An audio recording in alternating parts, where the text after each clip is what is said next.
بسم اللہ الرحمن الرحیم۔ تہجد میں جب دعا کے لیے ہاتھ اٹھتے ہیں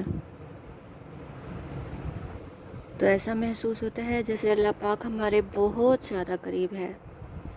رات کے اس آخری پہر میں اپنے دل کی ہر بات بتانا، ہر وہ بات بتانا جو آپ کو تکلیف دیتی ہے، ہر وہ بات جس کے لیے آپ بے چین ہو، ہر وہ خواہش بتانا ایک سکون دیتا ہے۔ ایسا لگتا ہے رات کے اس پہر میں اور میرے رب کے درمیان کوئی نہیں ہے۔ میں کہتی جاتی ہوں، وہ سنتا جاتا ہے۔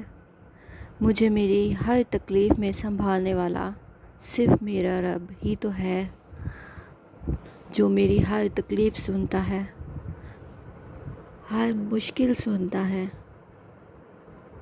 اور جب میں اور میرا اللہ ہوتا ہے، ہمارے درمیان کوئی نہیں ہوتا، اس پہر میں تو بہت سکون ملتا ہے، جیسا کہ ہماری مشکل کوئی مشکل ہی نہیں رہی، ہماری کوئی تکلیف ہی نہیں رہی۔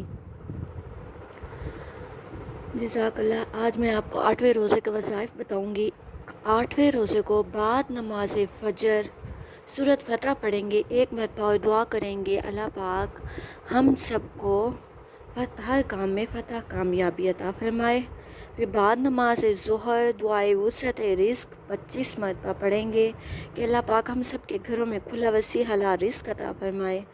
بعد نماز عصر پنجم کلمہ استغفار 100 مرتبہ پڑھیں گے کہ اللہ پاک ہماری توبہ قبول فرمائے۔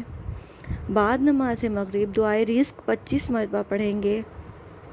اس کو آپ ویسے بھی مغرب کے ٹائم روزانہ رمضان المبارک کے بعد بھی اس کی روٹین بنائیں تو آپ دیکھیں گے کہ آپ کے گھر میں کیسے رزق کی برسات ہوتی ہے۔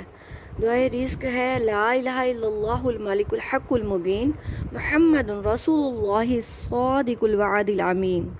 پھر بعد نماز عشاء سورۃ آل عمران کی آیت نمبر 26 70 مرتبہ پڑھیں گے۔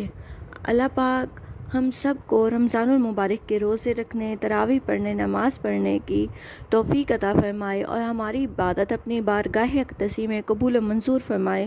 اللہ پاک ہم سب کی مشکلات آسان فرمائے، آمین۔ جزاک اللہ۔